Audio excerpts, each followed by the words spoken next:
Ya, sekarang kita masuk ke studi kasus. Profil Pak Andi ya.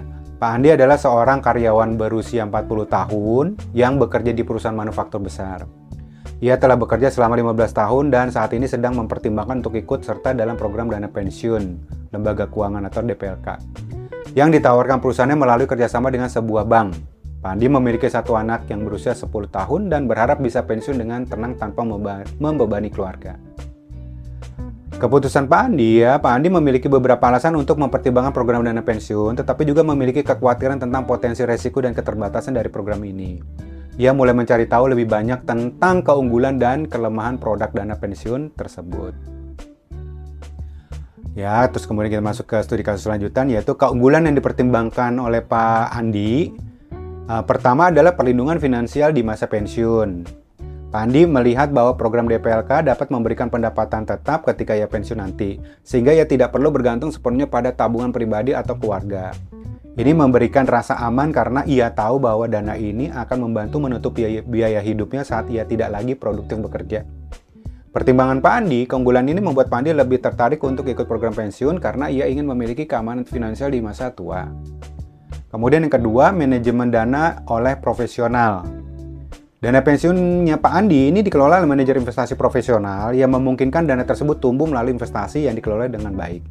Pak Andi menyadari bahwa jika ia menabung sendiri tanpa pengelolaan profesional, hasilnya mungkin tidak seoptimal dana yang dikelola melalui DPLK.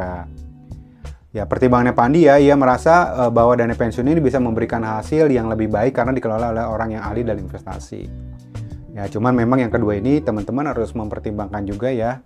Karena memang ini modelnya investasi yang dikelola oleh manajer investasi, ya ada kalanya nanti dana pensiun yang diterima tidak ketika lagi mengalami penurunan ya tidak sebesar yang diharapkan nantinya.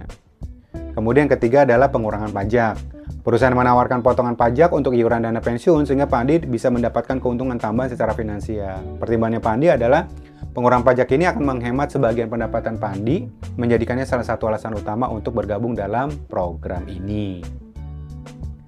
Ya, kemudian kelemahan yang menjadi pertimbangan Pak Andi adalah pertama adalah keterbatasan likuiditas. Pak Andi menyadari bahwa dana pensiun tidak bisa dicairkan kapan saja dan hanya dapat diambil ketika ia mencapai usia pensiun. Ya, namanya juga dana pensiun ya teman-teman. Atau dalam kondisi khusus cacat tetap atau meninggal dunia. Pertimbangan Pak Andi, ia merasa ini menjadi kendala karena ia membutuhkan fleksibilitas keuangan. Jika ia memerlukan dana darurat, ia tidak bisa menarik dana pensiun itu sebelum waktunya. Jadi sebelum pertimbangan Pak Andi sebelum dia pensiun, dia membutuhkan dana darurat dan ini tidak bisa ditarik karena harus menunggu Pak Andinya pensiun. Kemudian kelemahan yang selanjutnya adalah resiko investasi.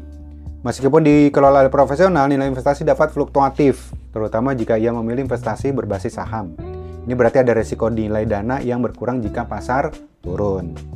Pertimbangan Pak Andi adalah Pak Andi khawatir bahwa jika investasi dan pensiun tidak menghasilkan imbal balik yang baik, manfaat yang diterima di masa pensiun juga mungkin nggak cukup. Kemudian kelemahan yang ketiga tentang biaya administrasi. Pak Andi mengetahui bahwa dana pensiun memiliki biaya administrasi yang dipotong dari saldo akumulasi setiap bulannya. Ini berarti meskipun investasinya tumbuh, biaya ini bisa mengurangi hasil akhir yang ia terima saat pensiun. Pertimbangan Pak Andi, ia merasa ragu-ragu karena biaya administrasi yang cukup tinggi dapat mempengaruhi manfaat akhir yang ia terima terutama jika dibandingkan dengan menabung sendiri. Oke, kemudian kita masuk ke studi kasus selanjutnya adalah keputusan akhir Pak Andi. Setelah mempertimbangkan keunggulan dan kelemahan di atas, ya yang tadi saya sebutkan, Pak Andi memutuskan untuk bergabung dalam program dana pensiun DPLK yang ditawarkan perusahaannya. Namun, ia memilih untuk hanya menyisihkan sebagian dari penghasilannya ke DPLK dan tetap mempertahankan tabungan pribadi sebagai dana darurat yang bisa ia akses kapan aja. Dengan demikian, Pak Andi merasa ia bisa mendapatkan manfaat dari dana pensiun untuk masa tua sekaligus memiliki fleksibilitas keuangan dalam bentuk tabungan pribadi. Jadi kesimpulannya adalah keputusan Pak Andi untuk ikut program dana pensiun dengan tetap memiliki tabungan pribadi adalah solusi yang menggabungkan keamanan dana pensiun dengan fleksibilitas tabungan. Ini memungkinkan Pak Andi memanfaatkan keunggulan dana pensiun sambil mengatasi kelemahannya terkait likuiditas dan resiko investasi. Nah, jadi teman-teman kesimpulannya adalah Dana pensiun merupakan instrumen yang efektif untuk mempersiapkan keuangan di masa tua, namun agar dapat memperoleh manfaat optimal, penting bagi peserta untuk mempertimbangkan keseimbangan antara dana pensiun dan tabungan likuid pribadi. Sehingga kebutuhan jangka pendek dan jangka panjang dapat terakomodasi dengan baik.